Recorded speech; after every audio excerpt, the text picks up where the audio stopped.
শ্রীধর স্বামীর শুভদিনী টিকায় আমরা শ্রীমদ্ ভগবদ গীতার দ্বাদশ অধ্যায় ভক্তিযোগ করছি। আমরা 14 নম্বর শ্লোক পর্যন্ত এর আগে পড়েছি। আজকে আমরা তারপরে 15 নম্বর শ্লোক থেকে আমরা শুরু করব। প্রথমে আমরা গীতা ধ্যানের মঙ্গলাচরণীয় শ্লোকটি।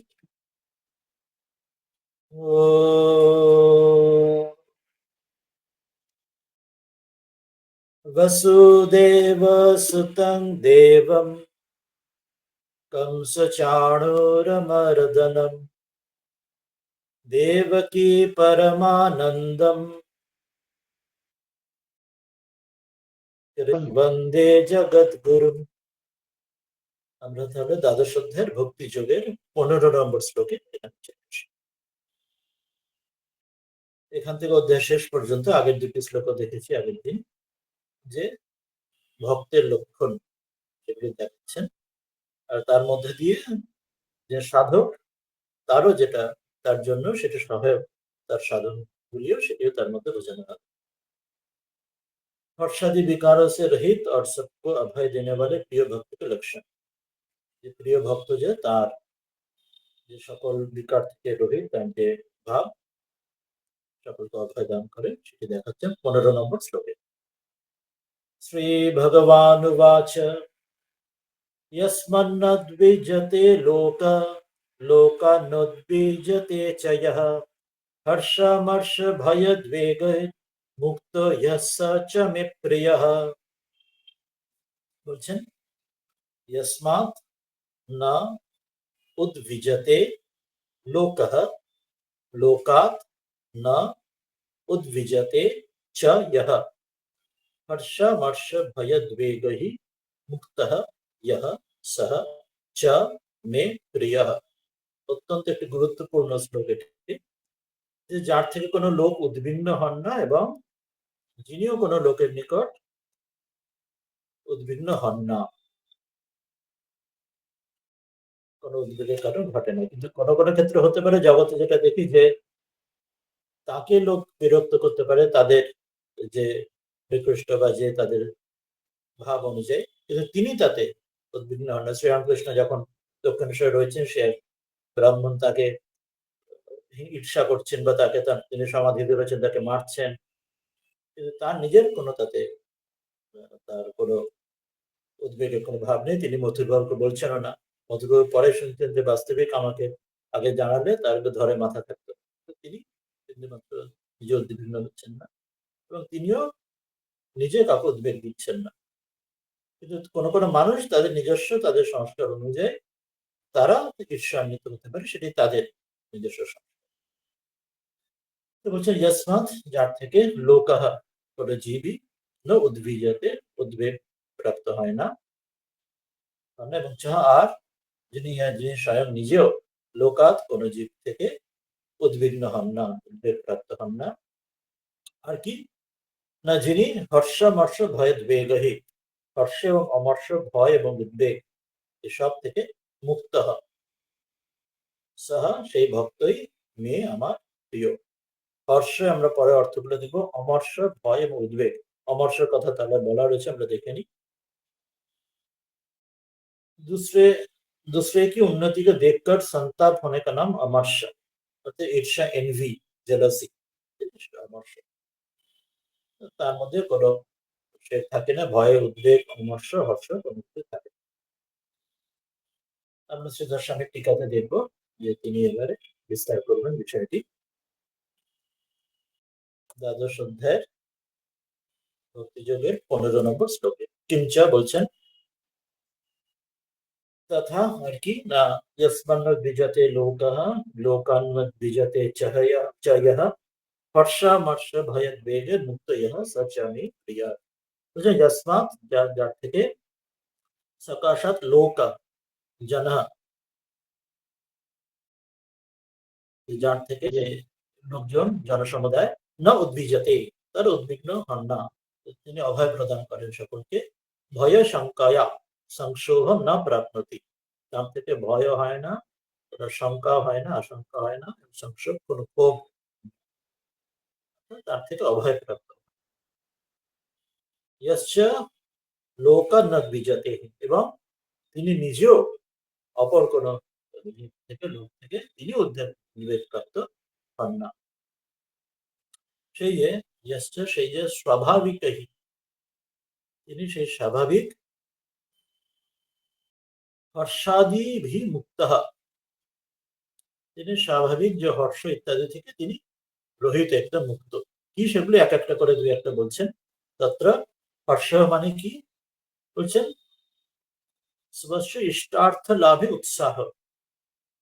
হর্ষ অর্থ তিনি বলছেন যে হর্ষ হলো যে যখন সে নিজে নিজে যে অভিষ্ট যে লাভ, যা কিছু আমরা পেতে চাই, মানুষ যে বাসনা কামনা বাসনা যে করে, সেটি যখন প্রাপ্ত হয়, তার যে বিষয়বস্তু, তার যে আনন্দ হয়, তো তার এমন এই ভক্তের, তিনি যে মহাপুরুষের, তার সেই নিজ ইষ্ট লাভে, তার কোনো বিষয়বস্তু তার লাভ হওয়াতে তার যে সেই হর্ষ, যে আনন্দ, মানুষ যে একদম, যেমন খেলাধুলা ইত্যাদি দেখি অত্যন্ত একদম সে আনন্দে উদ্বেলিত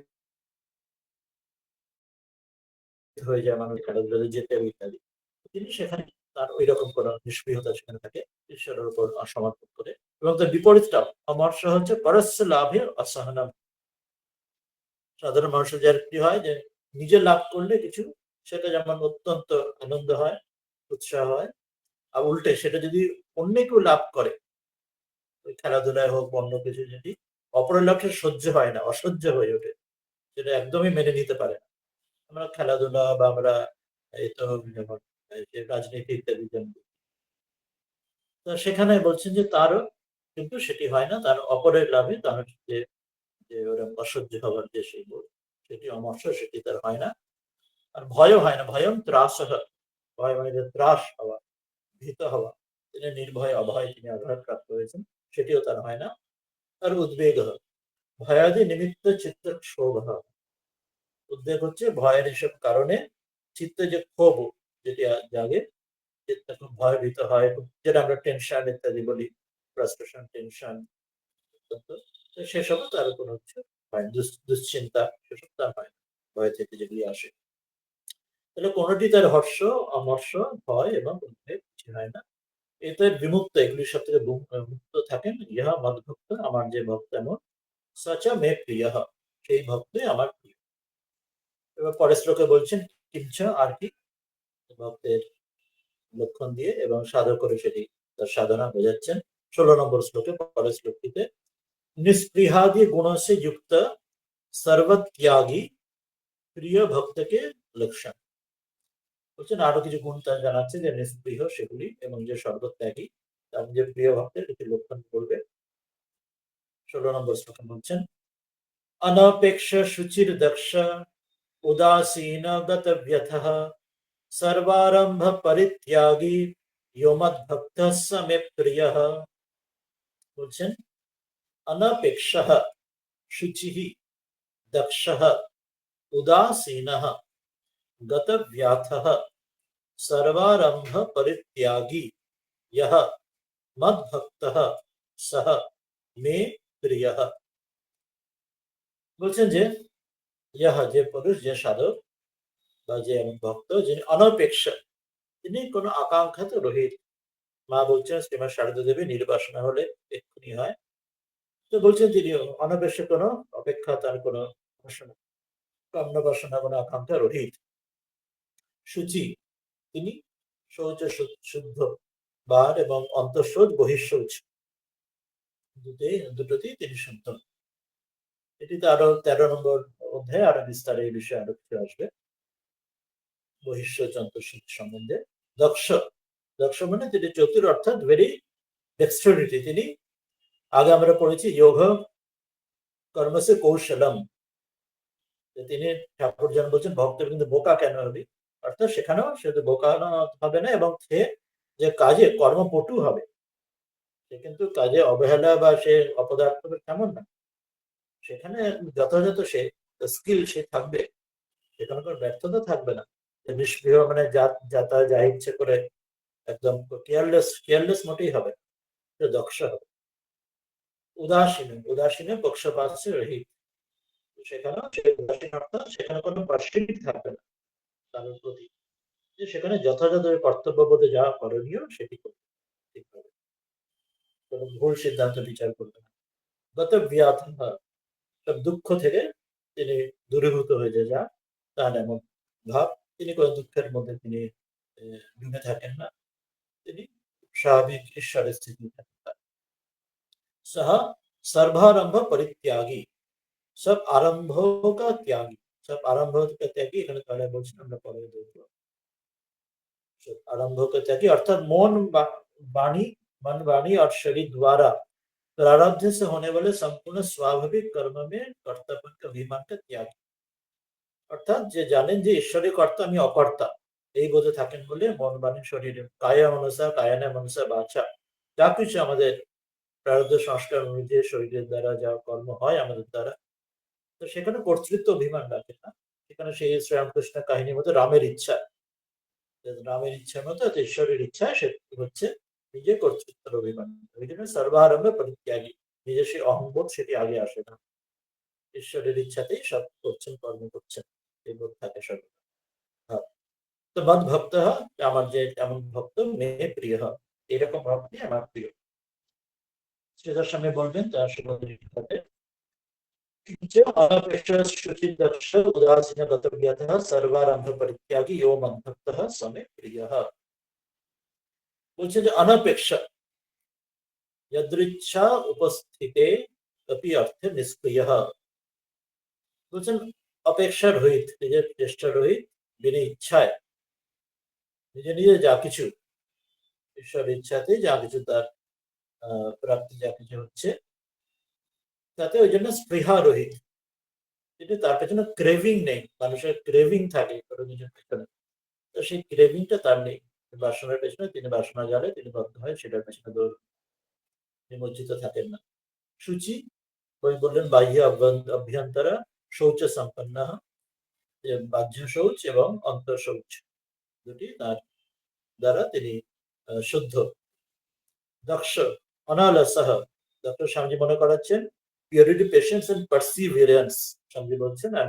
বুলডগ টেনাসিটি এখানে দক্ষতা সেই অনালস বলছেন যে কোনো আলস্য নেই তার কোনো ফাঁকি দেওয়া নেই সেখানে ওই কেয়ারলেসনেস কিছু থাকে না কিন্তু যা কর্তব্য কর্ম সেটা কিন্তু অত্যন্ত দৃঢ়ভাবে করবে যথাযথ যা করণীয় তার দ্বারা তার স্থিতি অনুযায়ী সব ঠিক করবে সেখানে কোনো আগে যেগুলো বলা নিষ্ক্রিয় মানে যে কোনো খেয়াল করবে না যা ইচ্ছে করলো এমন না সেখানে কিন্তু একদম যথাযথ করবে সেই জন্য উদাসীন আর এখানে মনে করছে উদাসীন মানে যে কোনো আবার কেয়ারলেস অর্থ না বলছেন পক্ষপাত রহিত কোনো পার্সিয়ালিটি থাকবে না কর্তব্য করার মধ্যে সেখানে কোনো ভুল ত্রুটি ভুল চুক তার হবে না গত ব্যাথ আধি শূন্য গত ব্যাথ আধি শূন্য অর্থাৎ আধিব্যাধি কথা আমরা বলি আধিব্যাধি অর্থাৎ গত ব্যথা মানে সেই যে ব্যথা অর্থাৎ আধিব্যাধির দ্বারা যে মানুষের যে ব্যথা কষ্ট সেগুলি থাকবে না সেখানে ব্যাধিতে যেমন শারীরিক কষ্ট যেমন হয় আধিতে যেমন মানসিক কষ্ট আজকের দিনে আমরা শুনি যে ডিপ্রেশন সাইকিয়াট্রিক ইলনেস এমনকি ছোট বাচ্চাদেরও আজকাল সাইকিয়াট্রিক ইলনেস মন খারাপ সেখান থেকে আরো কত সমস্যা আসে আমরা শুনি তো বলছেন যে তিনি সেই রকম কোনো সেসব থাকবে না মানসিক পীড়া তিনি রহিত হবেন সেখান থেকে আমরা তাকে কোনো ব্যথা কষ্ট তাকে দেবে না তিনি মনে আনন্দে থাকবেন ওই সেই রামের ইচ্ছা সেই কাহিনীতেও আছে শ্রীরামকৃষ্ণের যে তাকে ঘন জেলে নিয়ে যাচ্ছে ডাকাতে ধরে নিয়ে যাচ্ছে কিন্তু তিনি তাতে কোনো কিছু তিনি মার উপর ভরসা করে তিনি রামের ইচ্ছা সব থেকে তিনি মুক্ত হয়ে যাচ্ছেন সব সমস্যা থেকে তারপর বলছেন সর্বান দৃষ্টা অর্থান আরম্ভ অনুদ্যমান পরিত্যাক্তুম শীলং যশ সহ বলছেন যে তিনি সকল কিছু যে আরম্ভ অর্থাৎ কোনো কিছু যে আমরা চিন্তা করে একটা স্থির সিদ্ধান্ত করে এই কর্মটা করবো ইত্যাদি সব যেমন ভাবি আমরা স্বভাবের দ্বারা যে এটার দ্বারা এই ফল হবে এরকম করে তিনি ওইরকম কোনো উদ্যমের দ্বারা তাদের ব্যতিব্যস্ত হন না তিনি সব পরিত্যাগ করেন ওই জন্য সর্বারম্ভ পরিত্যাগী যে ঈশ্বরের ইচ্ছায় রামের ইচ্ছায় যা কিছু কর্ম তার হচ্ছে সেখানে ফাঁকি না দিয়ে যথাযথ করে শুধু নিজের কর্তৃত্ব অভিমানের দ্বারা আমি এটা করবো ওই করবো এরকম করে এরকম অহংকার তাদের থাকে গুরুর আদেশে যা কিছু ঈশ্বরের ইচ্ছাতে যা কিছু তিনি কর্ম করেন, নিজের অহংকার ফলিয়ে তিনি সেটা করেন। নিজের অহংের দ্বারা যে কর্ম সেটি কর্ম ব্যর্থ হয় বা তাতে ত্রুটি এসে যায়, তিনি তেমন করেন। ওই জন্য তিনি যা কিছু গুরুর নির্দেশেই বা ঈশ্বরের ইচ্ছায় যা কিছু ঘটছে সেটা তিনি সেইভাবে তিনি করেন। নিজের থেকে উদ্যম করে পরিত্যাগ করে। কিন্তু যখন গুরুর আদেশে বা ঈশ্বর ইচ্ছে যখন কর্ম উপস্থিত হয়, তখন দক্ষভাবে যথাযথভাবে ইম্পার্শিয়াল ভাবে তিনি যথাযথ কর্ম করেন। এবং ভূত সন ইহ মদ ভক্ত সমেত প্রিয়, যিনি এইরকম আমার ভক্ত, যার এই কোয়ালিটি গুলো রয়েছে, তিনি আমার অত্যন্ত প্রিয়। তিনি সেই জন্যে, যেহেতু ঈশ্বরের সম্পূর্ণ তিনি সমর্পণ করে থাকেন, যে ওই জন্য গিরিশ ঘোষ যখন বলছেন যে একবার যে আমি এটা করবো বকলমা দেওয়ার পরে ঠাকুর থেকে বকছেন, ও কি গো অমন কেন, তুমি করবে কি বলো, যদি ঈশ্বরের ইচ্ছা হয় তবে তুমি করবে। এটাই হচ্ছে সর্বারম্ভ পরিত্যাগী, যে নিজের কর্তৃত্ব বোধ থাকবে না, যে তার যদি ইচ্ছা হয় বা গুরুর আদেশ হয় তবে করবে। নিজের কর্তৃত্ব বললে নিজের অহংকে নিজেকে এগিয়ে দেওয়া হবে, তাতে সেই কর্ম দোষদুষ্ট হয়ে যাবে। তিনি ওই জন্য সর্বারম্ভ পরিত্যাগী, নিজের উদ্যম নয়, ঈশ্বরের ইচ্ছা তাকে সমর্পণ করে, তার ইচ্ছা হলে, যেমন ট্রাস্টিশিপ যেমন বলে, ছোট বাচ্চা যেমন হয়, যে তাকে যেমন তাদের মা যেমন কথা বলছেন সেই রকম, মা সব জানে, মা যেমন পথ দেখাচ্ছেন সেই। 16 নম্বর শ্লোকের পরে এরপরে তিনি এই বিষয়টি আরো এগিয়ে নিয়ে যাবেন। 17 নম্বর শ্লোকে হর্ষ শোকাদি বিকালস রহিত নিষ্কাম প্রিয় ভক্তিকে লক্ষণ, যিনি এমন হর্ষ যার নেই, শোকের কথা এগুলি যিনি বললেন যার নেই, আমাদের নিষ্কাম ভক্ত তার লক্ষণের কথা এবার বলছেন। यो न ऋष्यति न द्वेष्टि न शोचति न कांक्षति शुभाशुभ परित्यागी भक्तिमान यः स मे प्रियः। यह न ऋष्यति न द्वेष्टि न शोचति न कांक्षति शुभाशुभ परित्यागी भक्तिमान यः सः मे प्रियः। বলছেন যে ইহা এমন যিনি ভক্ত, যিনি না কখনোই দৃশ্যতি হর্ষিত হন না, যেটা আগেও আমরা পড়লাম, যেটা বললাম হর্ষ হর্ষ ভয় মুক্ত থেকে, অর্থাৎ নিজ কর্মে যেহেতু তার কোনো লোভ বাসনা নেই, সেই জন্য কর্মের দ্বারা নিজের অত্যন্ত লাভ হওয়া, অপরের প্রতি বিদ্বেষ বা ঈর্ষা সেসব তার থাকে না, না দ্বেষ্টি, অপরের দ্বেষ থাকে না, না শোচতি, তার কোনো শোকও থাকে না, যে তার কর্ম অনুযায়ী তার কর্ম ফলপ্রদ হলো কিনা, সম্পূর্ণ ঈশ্বরের ইচ্ছা সম্পূর্ণ তাকে সমর্পণ থাকে। না কামসতি, তিনি কোনো কামনা, তার সর্বারম্ভ পরিত্যাগী বলা হলো, নিজের কোনো কামনা বাসনা তার থাকে। ইহা এমন যে ভক্ত শুভাশুভ পরিত্যাগী, শুভ এবং অশুভ সম্পূর্ণ কর্মে যিনি ত্যাগ করেছেন, যে তিনি সবকিছুর পারে যিনি চলে গেছেন, সহ ভক্তিমান, সেই যে ভক্তিমান যে ব্যক্তি ভক্ত, সেই সাধক, তিনি আমার মেয়ে প্রিয় হয়, তিনি আমার অত্যন্ত প্রিয়। সেটা আমি বলছেন এখানে যে কিঞ্চ यो न ऋष्यति न द्वेष्टि न शोचति न कांक्षति शुभाशुभ परित्यागी भक्तिमान यः स मे प्रियः। প্রিয়ম প্রাপ্য না ঋষ্যতি, বলছেন প্রিয় যা কিছু যদি তার পেয়ে গেলেন সেটা ঈশ্বরের ইচ্ছায়, তাতে তিনি তার যেন এরকম উদ্বেলিত হয়ে আনন্দে একদিন ভেসে যাওয়া যেটা বলে, তিনি কখনো ওরকম ভেসে যান না, তিনি সেই তার পরিমিতি বোধ থাকে। আবার অপ্রিয়ম প্রাপ্য ইয় না দ্বেষ্টি, সেটা যেটা অপ্রিয় কিছু যদি বিপদ আপদ যদি জীবনে আসে, সেখানে তো দ্বেষ করে না, সেখানে মায়ের ইচ্ছায়, ঈশ্বরের ইচ্ছায় বা সেই রামের ইচ্ছা তিনিই তো দিয়েছেন, সেই জন্য তিনিও সেখানে সেটা খুব স্বাভাবিকভাবে সেটি তার ইচ্ছাতে গ্রহণ করেন। শ্রীরামকৃষ্ণ সেই পড়ে গিয়ে তার হাত ভেঙে যাচ্ছে, বা পরবর্তীকালে আমরা জানি ক্যান্সার হচ্ছে, রমন মহর্ষি তারও যে হাতে ক্যান্সার হচ্ছে ইত্যাদি, তো তারা তো ঈশ্বরের ইচ্ছা যেমন কিছু আসছে তার নিষ্ক্রিয় থাকছে, তাতে কোনো ক্ষোভ দুদিকেই তার এই ব্যালেন্স তার রয়েছে। ইষ্টার্থ নাশে সতি ইয়োনা শোচতি, আর অভিষ্ট তার যে অর্থ বা তার বিষয়বস্তু যা কিছু প্রাপ্ত সেটা যদি নাশ হয়ে যায়, সেটা যদি তার থেকে চলে যায়, হারিয়ে যায়, সেটি তার অভিষ্ট তার কোনো বস্তু, তাহলে তিনি শোকও করেন না, সে নাশ হলেও তিনি জানেন যে তারই, সে ওখানে শ্রীরামকৃষ্ণের গল্প রয়েছে, এক চাষি তিনি সেই স্বপ্ন দেখছেন, যে স্বপ্নে তার কত সন্তান হয়েছে, আবার ঘুম থেকে উঠে শুনছেন তার কোন সন্তান তার শরীর চলে গেছে। সেখানেও তার ওই ভাবটির মতো তার কিছু যদি হারিয়ে গেল, ভগবানই দিয়েছেন তিনি আবার কেড়ে নিলেন। তার তাতে কোনো শোক তাদের নেই। তিনি সেটিও তিনি গ্রহণ করছেন।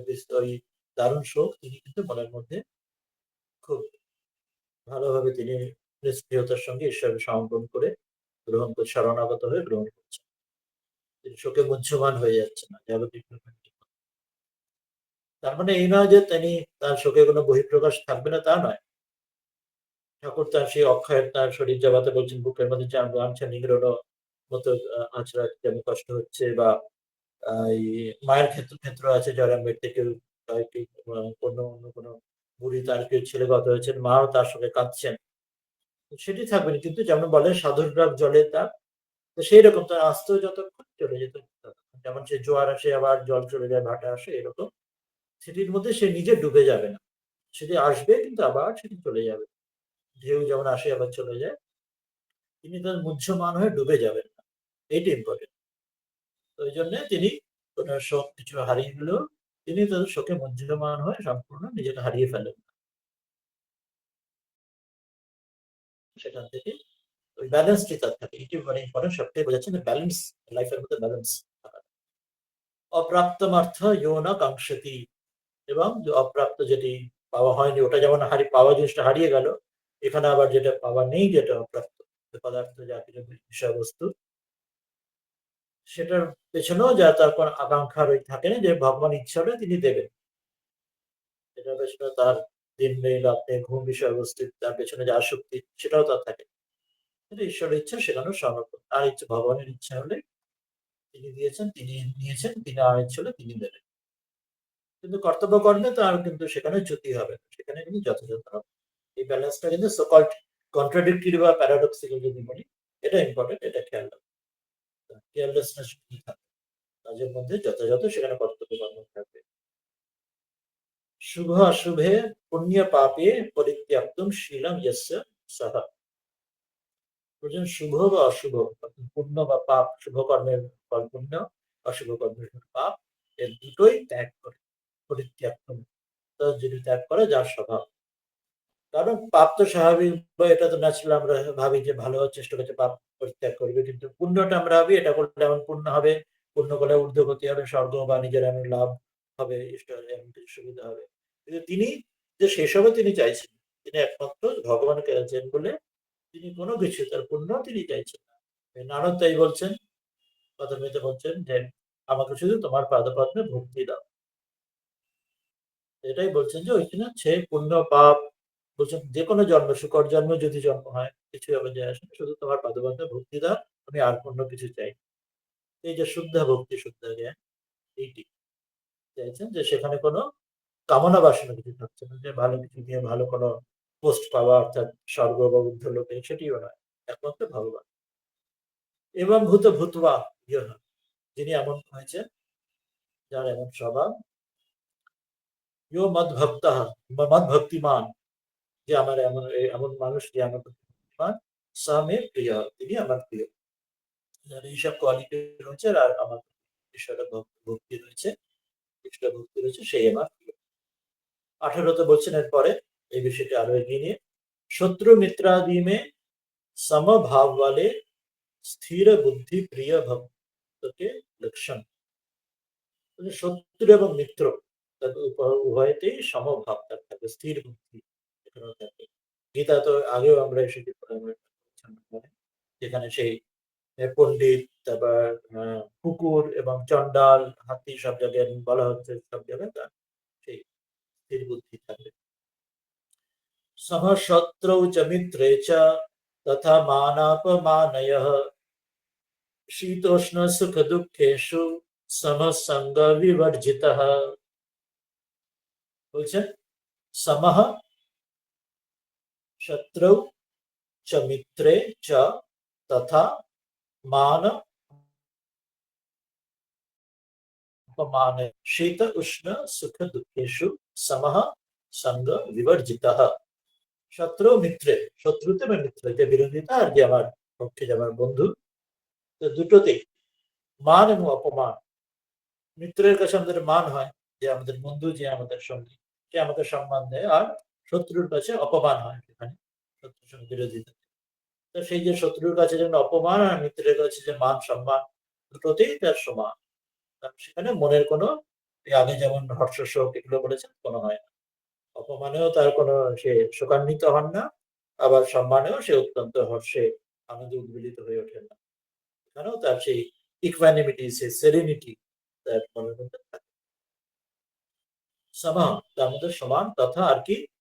আর একটা উদাহরণ দিচ্ছেন, যে শীত উষ্ণ সুখ দুঃখেষু, যে শীত, যে ঠান্ডা এবং গরমে, আর এরকম বলছেন তার থেকে যে সুখ এবং দুঃখ, এই যে দ্বন্দ্ব, জগতে এই দ্বন্দ্ব সবসময় বৈপরীত্য চলে। তো সেটি দুটো উদাহরণ দিলেন, সুখ থেকে দুঃখ আর সেই দুটোর মধ্যে সমা, এর মধ্যে সমান, যা সঙ্গ বিবর্জিত, এবং সে আসক্তি থেকে রহিত, যে একদম কোন রকম তাতে থাকে না। এই সবকিছুর মধ্যে তখন আসক্ত হয় না, এই সুখ দুঃখ বা কোনো কিছু।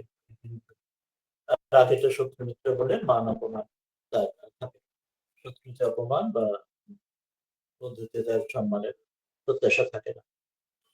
বলছেন যে কিঞ্চ আর কি, না সমশত্রৌ চ মিত্রে চ তথা মান প্রমাণমানয়ঃ শীতোষ্ণ সুখ দুঃখেষু সম সঙ্গ বিবর্জিতঃ।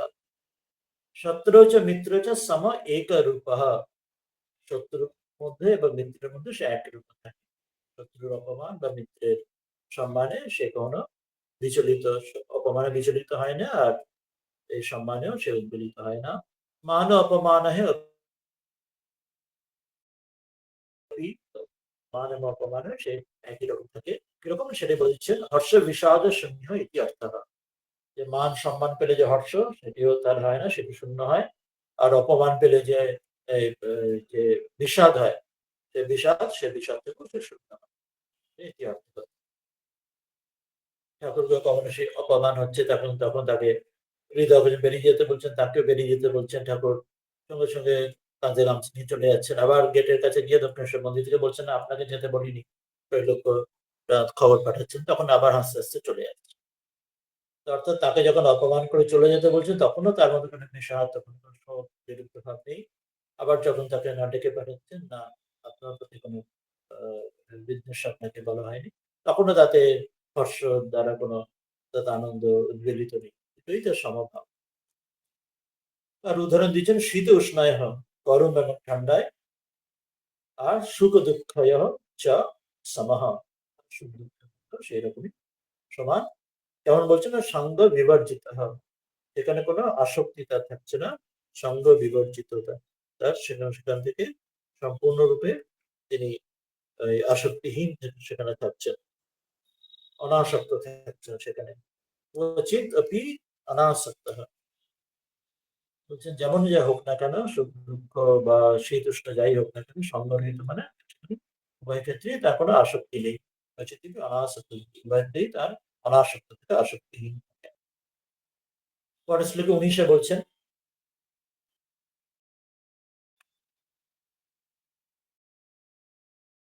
तुल्य निंदा स्तुतिर मौनी संतुष्ट येन केनचित् अनिकेत स्थिर मतिर भक्तिमान में प्रियो नरः। বলছেন যে তুল্য নিন্দা स्तुतिः मौनी संतुष्टः येन केनचित् अनिकेतः स्थिरमतिः भक्तिमान में प्रियः नरः। বলছেন তুল্য নিন্দা স্তুতির মৌনী, বলছেন নিন্দা এবং স্তুতি এই দুটিতে সমান, তুল্য সমান, যেটি আগেও বললেন, মান এবং অপমান দুটোতেই তার সমান সমভাব। মৌনী, মৌনী অর্থাৎ এখানে বলছেন মননশীল অর্থ বলছেন। আমরা দেখে নিচে কি বলছেন, অর্থাৎ ईश्वर के स्वरूप का निरंतर मनन करने वाला। মানে এখানে শুধুমাত্র যে চুপ করে থাকা সেটি অর্থ শুধু বলছেন না, ঈশ্বরের স্বরূপ চুপ করে থাকা, অনেক সময় পরিস্থিতির চাপে চুপ করে থাকতে পারি, কিন্তু কি হয় আমরা মনে জানি ভেতরে ভেতরে আমরা গজগজ করি, আমরা বলি না, মুখে হয়তো আমরা চুপ করে এলাম, কিছু জবাব দিলাম না, যেমন যেটা পরিস্থিতির কারণে, ভেতরে আমরা সেটা, ভেতরে আমার সেই নিন্দাটা আমার মধ্যে যাচ্ছে, বা নিন্দার বা সেখানে অপমানটা যাচ্ছে, সেখানে আমাকে জ্বালা দিচ্ছে, কষ্ট দিচ্ছে, ভেতরে আমি প্রতিশোধের কথা ভাবছি, ইত্যাদি ইত্যাদি ভাবছি।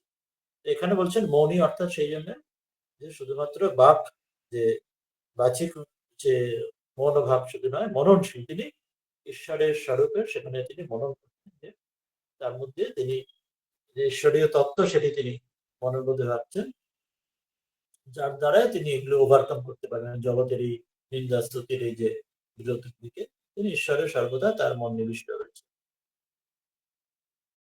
ये न किए न चित, যিনি जिस किसी प्रकार से भी शरीर का निर्वाह होने से যেমন ভাবে হোক তাহলে সন্তুষ্ট হয়, ঈশ্বরের ইচ্ছা যে যেমন কিছু হোক তাতেই তিনি সন্তুষ্ট, মতাতে তিনি ঈশ্বরের বন্ধন থেকে তিনি বিচ্যুত হচ্ছেন না। এটার কাহিনী সেই রয়েছে যে সেই পম্পা সরোবরের ধারে রাম লক্ষ্মণ তারা জল খেতে গিয়ে ওই ধনুক মাটিতে পুঁতলেন, ফিরে এসে দেখলেন সেখানে রক্ত রয়েছে, দেখলেন এক ব্যাঙ সে যেন সেই ধনুকের ছিলাতে সে মুমূর্ষু হয়ে গেছে। বলছেন তুমি আমাকে বললে না কেন? তখন বললেন সর্বদা বিপদ হলে আমি রাম চিন্তা করি, তো এখন রামই যখন দিচ্ছেন তো সেখানে তিনিও যেমন রাম যেমন মারছেন তিনি রেখেছেন, তিনি মারছেন, তো তাকে মনন করে তিনি নিশ্চুপ হয়ে রয়েছেন, মৌন হয়ে রয়েছেন, তিনি কিছু বললেন না, তিনি তাতেই সন্তুষ্ট, রামের যে ইচ্ছা। কঠিন ভাববোধ কিন্তু এটাই উদাহরণস্বরূপ এটা দেখানো হচ্ছে। আরো একটা সেই কাহিনী ওই বলা হচ্ছে যে সেই কোন পাখি ওই যেন সেই ভগবানের নাম করার জন্য সে যেন উদাহরণটা কাহিনী বলা হচ্ছে, সে যেন ওই জল বা কিছু খাবার সময় হতে পারছে না, যেখানে ওই সময় করতে গেলে সে ভগবানের নাম তো চিন্তা করতে পারবে না সেই সময়টুকু, তার জন্য ভগবানের চিন্তা থেকে সরে আসতে পারছে, সবসময় সেই চিন্তার মধ্যে রয়েছে এবং রয়েছে। আর কি বলছেন, অনিকেত रहने के स्थान में ममताর আসক্তি রহিত, যেখানে যা রয়েছে সেখানেও তার কোনো আসক্তি নেই। ওই ঠাকুরের যেটা একটু আগে বললাম দক্ষিণেশ্বর থাকা নিয়েও সেটি, যেখানে যেমন রয়েছে ঈশ্বরের ইচ্ছাতে আছে, যখন সেখান থেকে তার চলে যাওয়ার সময় হবে সেখানে কোনো আসক্তি থাকছে না তার নিজ স্থানের উপর।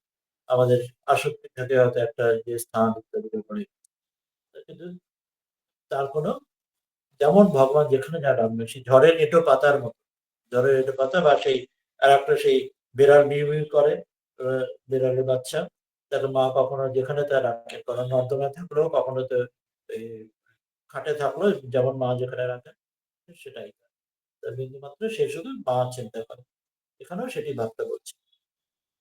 স্থিরমতির যে স্থির বুদ্ধি এবং সে ভক্তিমান এবং নরহ সেই যে সাধক, সেই ব্যক্তি মেয়ের প্রিয়, আমার প্রিয়। সে বললেন সুদর্শনে এখানে বলছেন যে তুল্য নিন্দা স্তুতির মৌনী সন্তুষ্ট ইয়েন কেনচিৎ অনিকেত স্থিরমতি ভক্তিমান মে প্রিয় নরহ।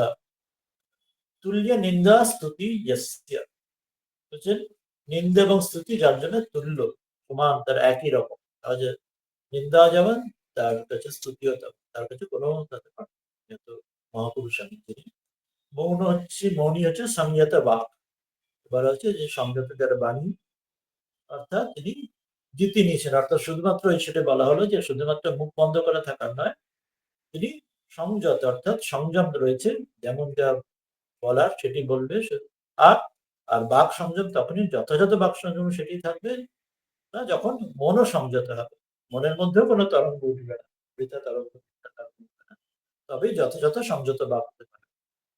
তো সেটিও তার ওই মধ্যে রয়েছে, অর্থাৎ কায়না মনসা বাচা, সম্পূর্ণ ঠিক ঠিক মননশীল হলে শরীর, মন এবং বাক্যের দ্বারাই সব দিকে তার সংযম প্রকাশ পাবে। শুধুমাত্র কথা না বলা ওইটুকু বলা হচ্ছে না, সে কথা বলতে পারে কিন্তু সে সেই সংযম থাকে যথাযথ, অনাবশ্যক বা ভুল কথা ইত্যাদি সেসব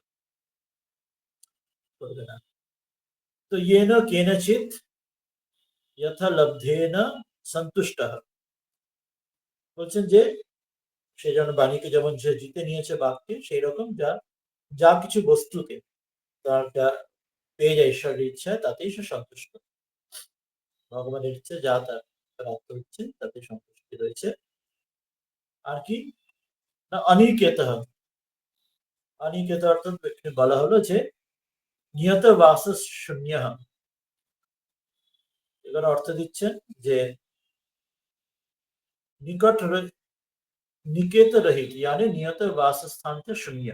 এখানে এই অর্থ দিচ্ছেন যে তিনি নিয়ত, তার কোনো স্থির তার বাস নেই। একটা যেমন উদাহরণ সেই দেওয়া হয় যে সেই কোকিল, সেই যেমন সেই কাকের বাসা যেটি পারে তারপর থাকে না, বা ঠাকুর বলছেন পঞ্চিয়া দরবেশ, তাদের নিজস্ব কোনো সঞ্চয় করবে, নিজস্ব কোনো স্থান থাকে না তার। তো সেইভাবে এখানে একটা দিচ্ছেন যে তার কোনো নিয়ত স্থির বাস থাকবে না, বা সেটা অন্যভাবে যখন আমরা নিচ্ছি যে সেই প্রতি তার বাসস্থানের প্রতি তার কোনো আসক্তি নেই। যখন যেমন সেই রমতা সাধু বেহেতা পানি বলা হয়, রোলিং স্টোন নেভার গ্যাদার্স মস, অর্থাৎ সে তখন স্ট্যাগন্যান্ট হয়ে যাবে না জীবনে, এটি মূল ভাব। জীবনে কোনো চড়াইবতী ঠাকুর যে উদাহরণ দিচ্ছেন সেই ব্রহ্মচারী কাঠুরে বলছে এগিয়ে চলে এগিয়ে চলে, সে আটকে পড়বে না জীবনের কোথাও, সে বদ্ধ হয়ে পড়বে, সে খোলা হওয়ার মতো হবে। যেভাবে একটু কথা কোথাও আসক্তি শূন্য হবে, কোথাও সে বাধা পড়বে, এটি ইম্পর্টেন্ট। এইভাবে বলা হচ্ছে অনিকেত নিয়ত বাস স্থিরমতি ব্যবস্থিত চিত্ত, তার স্থির বুদ্ধি, অর্থাৎ স্থির বুদ্ধি মানে ব্যবস্থিত চিত্ত, অর্থাৎ সে একদম ঈশ্বরের মননশীল, যেটা আগে বলা হলো, সে একদম তো স্থির বুদ্ধি, যথাযথভাবে তার মন, তার বিচার বিবেচনা, মন বুদ্ধি ঠিক ঠিক থাকে, স্থির সিদ্ধান্ত পারে, অস্থির মতি নয়, ফিকল মাইন্ডেডনেস যেটি বলি, তো সেরকম নয় সে, একদম যথাযথ ভেবে সে জীবনে যেমন যা কর্তব্য কর্ম ঠিক ঠিকভাবে করতে পারে। এবং ভূত মদ ভক্তিমান, ইহা, এটা তুমি যে আমার প্রতি ভক্তিমান যে মানুষ, সেই ব্যক্তি ইহা স মে প্রিয় নর, সেই মানুষই আমার। এরপর বলছেন উত্তম ধর্মজাতম সফলম উপসংহারতি। এই যে এতক্ষণ বলা হলো সব এমন ভক্তের লক্ষণ, আর সাধকের এমন যে প্রচেষ্টা এগুলি করা উচিত, সেই যে ধর্ম সমুদায়ের যে এতগুলি সব বলে এই শ্লোকে সেটি উপসংহার করছেন পরের শ্লোকটিতে। বলছেন 20 নম্বর শ্লোকে, উপরিক্ত গুণকে সেবন করনে বলে ভক্তি মহিমা। এই এতগুলি যে গুণগুলির কথা বলা হলো আগের আগের শ্লোকে, সেই ভক্তের মহিমা করছেন। ये तु धर्म्यामृतमिदं यथोक्तं पर्युपासते श्रद्धानमत्परमा भक्तस्तेतीव मे प्रियः। ये तु धर्म्यामृतम् इदं यथा उक्तं पर्युपासते श्रद्धानः मत्परमाः भक्ताः ते अतीव मे प्रियाः। বলছেন তু, পরন্তু, ইয়ে যে, এমন যে শ্রদ্ধার ধান, এমন যে শ্রদ্ধাযুক্ত যে ব্যক্তি, তো মত পরমা আমার প্রতি ঈশ্বর প্রতি পরায়ণ হয়ে, ইদম এইরকম, এইরকম যে যথা উত্তম যেগুলি বলা হলো এর আগের আগের শ্লোকে, এমন যে লক্ষণ যুক্ত, ধর্মামৃতম এই ধর্মমে অমৃত যে সেবন করে বা এরকম জীবনযাপন করে, এই শ্রদ্ধার ধানা মত পরমা আমরা অর্থের নিচে দেখে নিই। শ্রদ্ধা বলছেন বেদ শাস্ত্র মহাত্মা গুরুজন তথা পরমেশ্বরের বচন প্রত্যক্ষে प्रत्यक्ष के सदृश विश्वास का नाम श्रद्धा। श्रद्धा অর্থাৎ গুরু এবং শাস্ত্র বাক্যে বিশ্বাস। আর স্বামীজি তার সঙ্গে যুক্ত করছেন যে নিজের ওপর এবং ঈশ্বরের বিশ্বাস, দুটোই এক জায়গায় সেখানে এসে পৌঁছলো। বেদ শাস্ত্র বলা হলো, গুরু মহাত্মা বলা হলো, পরমেশ্বরের বিশ্বাস। আর নিজের ওপর বিশ্বাসও স্বামী যোগ করছেন নচিকেতার সেই কঠোপনিষদের বিষয়। মত পরমা বলছেন যে অর্থাৎ मेरे को परम आश्रय अर्थात परम गति एवं सबका आत्मरूप और सबसे परे परम पूज्य समझकर विशुद्ध प्रेम से मेरे प्राप्ति के लिए तत्पर हुए।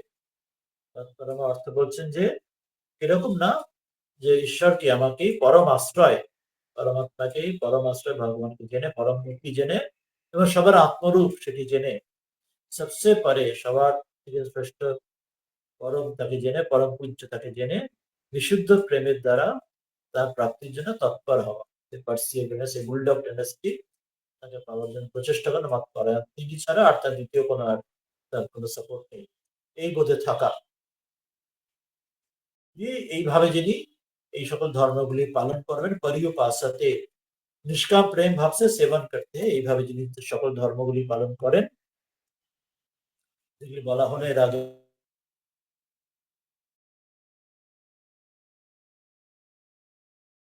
আমার এখানে বলছেন অতীব প্রিয়াহ। শেষ শ্লোকে বলে দিচ্ছেন, আগে আগে তো শ্লোকে তো প্রিয় বলেছেন, এখন বলে দিচ্ছেন যে অত্যন্ত প্রিয়। আরো বিশেষ করে এখানে বলে দিচ্ছেন, সুপারলেটিভ বলছেন, শ্রেষ্ঠ। উত্তম উত্তম ধর্মজাতম সফলম উপসংহরতি। এর আগে ধর্ম সমুদায়ের যে ফলগুলি জানিয়ে উপসংহার করছেন, অধ্যায় শেষ করছেন যে এই তো ধর্ম্যামৃতমিদম यथोक्तम पर्युपासते श्रद्धाना मत्परमा भक्ता ते तीव मे प्रियः। বলছেন यथ উক্তম, উক্ত প্রকারম, যে আগে আগে যেগুলো বলা হয়েছে সব অধ্যায়ের আগের শ্লোকটিতে, এইভাবে যে ধর্মম এব অমৃত সাধনত্বাৎ, এগুলি যেগুলি বলা হচ্ছে অমৃতের সাধন, অর্থাৎ অমরত্বের, অর্থাৎ তাকে প্রাপ্তির সাধন, ঈশ্বর প্রাপ্তির সাধন রূপে এগুলিও ধর্মরূপ, এগুলিও অমৃত। এই সাধনগুলি যা শ্লোকগুলি যে বলা হয়েছে, তাকে পাওয়ার জন্য, অর্থাৎ এই ভক্তি যেমন যেখানে সাধ্য এবং সাধন দুই বটে, তিনি সাধ্য তাকে পাওয়া তাই, এর পথটাও তাই সাধন, সেটা দুটোই তাই। বলছেন এর দ্বারা তাকে পাওয়া যাবে, এবং সেটি কেমন বলছেন যে ধর্মামৃতম ইদমিতি কেচিতি। বলছেন যে এই বিষয়ে অমৃতের যে সাধন, সেগুলি কোন কোন লোক, যে এই শ্লোকে কোন লোক ধর্মামৃতম এই পাঠ সেখানে নেন, অর্থাৎ সেখানে অন্য একটা, এখানে ধর্মামৃতম দেওয়া ছিল মূল শ্লোকে আমরা করলাম ধর্মা, আর এখানে ধর্মিয়ামৃতম। কেউ কেউ এক একজন এক এক রকম দুটি পাঠ আছে, কেউ ধর্মামৃতম নেন, কেউ ধর্মিয়ামৃতম নেন, দুই ভাবে, যেটা দুই ভাই যেভাবে মূল অর্থ একই থাকছে সেটি জানাচ্ছে। ইহা উপাসতে অনুতিষ্ঠন্তি, যারা এগুলি উপাসনা করে বা এগুলো অনুষ্ঠান করে, এগুলি কেমন না শ্রদ্ধা করবন্ত, শ্রদ্ধার সঙ্গে, শ্রদ্ধা পরায়ণ হয়ে, শ্রদ্ধা ডেফিনেশন পড়লাম, গুরু এবং শাস্ত্রে বিশ্বাস, নিজের উপর ঈশ্বরে বিশ্বাস, এবং মত পরমাচা, এবং আমার উপর মত ঈশ্বর পরায়ণ হয়ে, তিনি ঈশ্বরই একমাত্র আমার সর্বসর্বা, তিনি আমার সর্বস্ব, ইহকাল পরকাল সর্বস্ব, তিনি আমার লক্ষ্য, তিনি আমার অবলম্বন, তিনি বই আর কেউ নেই, এই বোধে যিনি সাধন করছেন, যে শ্রদ্ধা মদ ভক্ত তে অতীব মে প্রিয়ায়, সেই যে আমার ভক্ত আমার অত্যন্ত প্রিয়। এই অধ্যায়ের শেষ শ্লোকে এই কথাটি অত্যন্ত প্রিয় শব্দ উল্লেখ করে, এটি যে অধ্যায় শেষ হচ্ছে, বলছেন ওম তৎসদিতি। শ্রীমদ্ ভগবদ গীতাসু উপনিষৎসু ব্রহ্ম বিদ্যায়াম যোগ শাস্ত্রে শ্রীকৃষ্ণার্জুন সংবাদে ভক্তি যোগ নাম দ্বাদশ অধ্যায়। ভক্তি যোগ নামে দ্বাদশ অধ্যায় 20টি শ্লোকে ছোট্ট অধ্যায়, কিন্তু অত্যন্ত বিশিষ্ট। আমরা আগেও বলেছি যে এটি গীতা যে 3টি ভাগ করা হয়েছে, 6-6-6, প্রথম 6টি অধ্যায়, পরের 6টি যে তত্ত্বমসির যে ভাব, তত্ত্বমসির তত্ত্বম অসি, যে প্রথম 6টি যে ত্বম, যে সাধকের কথা, জীবের কথা বলা হয়েছে, এই 12 অব্দি, এই 7 থেকে 12তে সেখানে ত্বম পরমাত্মার কথা বলা হচ্ছে, এবং শেষ যে 13 থেকে 18 অর্থাৎ তত্ত্বমসি, জীব এবং ব্রহ্মের যে অভেদ ভাব, সেটি বলা হবে। আর অন্য দিক দিয়ে দেখলে কর্ম, উপাসনা বা ভক্তি এবং জ্ঞান, প্রথম 6টি অধ্যায়তে কর্মের কথা বলা রয়েছে, নিষ্কাম কর্মযোগ। পরের এই 7 থেকে 12 এই কটি অধ্যায়তে ভক্তি উপাসনার কথা, কর্মকাণ্ড, এরপর উপাসনা কাণ্ড বেঁধে রয়েছে, এবং শেষ যে 6টি অধ্যায় হবে 13 থেকে 18, সেটি জ্ঞান কাণ্ড, জ্ঞান। এইভাবে গীতা 3টি ভাগ করা হচ্ছে। তাই দ্বিতীয় ভাগ 12 অধ্যায় পর্যন্ত সেটি শেষ হলো। শেষ করছেন শ্রীধর স্বামী নিজের একটি শ্লোক দিয়ে। এই শ্লোকটি তিনি নিজে লিখছেন, শ্রীধর স্বামী বলছেন দুঃখম অব্যাক্ত বর্তময়ী तद बहु विघ्नं मतः बुधः सुखम कृष्ण पदाम भोज भक्ति सत प्रथमा भजे।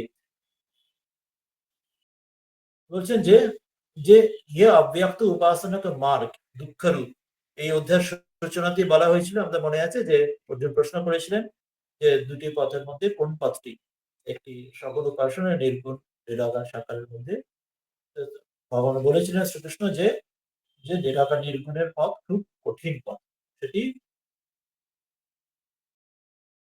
দেহবোধ হয়ে ওঠে না। ঠাকুর বলছেন যে দেহবোধ থাকতে যে হাতে কাটা ফুটে হুট করে উঠলে এদিকে আমি দেহ নেই বলে, ওটা যেটা ঠকানো যাবে, অর্থাৎ সেই যোগ্য, সেই যদি না হয়, অধিকারী না হয়, সেটি না উল্টে বরং পতনীয় হয় বা এগোতে পারেন সহজে, অনেক কঠিন পথ সেটি। সেটি বলছেন অব্যক্ত উপাসনার যে মার্গ সেটা দুঃখরূপ, অনেক কঠিন, বহু বিঘ্নতা যুক্ত। সেই জন্য শ্রীকৃষ্ণ চরণ কমলে বলছেন যে ভগবান নিজ নিজ ইষ্ট, যার যেটি ইষ্ট, যে রূপদেবী যাকে যে ইষ্ট বলে দিয়েছেন, সেই যে দেব দেবী যে রূপী হোক না কেন, তার চরণ কমলের ভক্তি সেটা সুখরূপ, সেটি সৎমার্গ। সেই দেবতা বা সেই দেবী যে ইষ্টের পূজা যে সম্প্রদায় করছেন, তো তার জন্য নিজের ইষ্টর যে সেই রূপটি তার জন্য সুগম, সেটি সহজ। इसलिए बुद्धिमान मनुष्य को चाहिए कि वो उस भक्ति मार्ग की ही ग्रहण करे। ঠাকুর তাই বলছেন যে বুদ্ধিমান যে কলিযুগে নারদ ভক্তি, এটা ভক্তিযোগী যুগ ধর্ম, এখানে মনে করাচ্ছেন যে সেই জন্য ভক্তি মার্গটা অধিকাংশ মানুষের জন্য সেটি, এটি সহজ, এটি পালনীয়। খুব রেয়ার যারা অধিকারী, তারাও এটি ওই কঠিন মার্গ নিতে পারে, যে অব্যক্ত মার্গ যেটি, সেটি নিতে পারে। বাকি সকলের জন্য এটি সুগম, এটি সহজ, এটি অবলম্বনীয়। इति श्रीमद्भगवद्गीतायां श्रीधर स्वामी विरचितायां सुमधिन्यां टीकायां भक्ति योग नाम द्वादश अध्याय। ভগবদ্গীতা শ্রীধর স্বামী বিরচিত যে সুবোধিনী টিকা ভাবনাবাদের যে ভক্তি যোগ, এই 12 নম্বর অধ্যায়, এটি সম্পূর্ণ। এর দ্বারা এখানে এই অধ্যায়টি শেষ হলো। পরের দিন থেকে 13 নম্বর অধ্যায় শুরু হবে। আজকে তাহলে আমরা এখানে শেষ করব। যদি কারোর কোনো প্রশ্ন, আলোচনা, কিছু বলার থাকে শুনে নিতে পারি, নাহলে আমরা গীতা ধ্যানের পুস্তকটি নিয়ে শেষ করবো। কেউ কিছু যদি বলতে চান বিষয়, 10 মিনিট সময় আছে, বলতে পারেন, তাহলে আমরা নিতে পারি।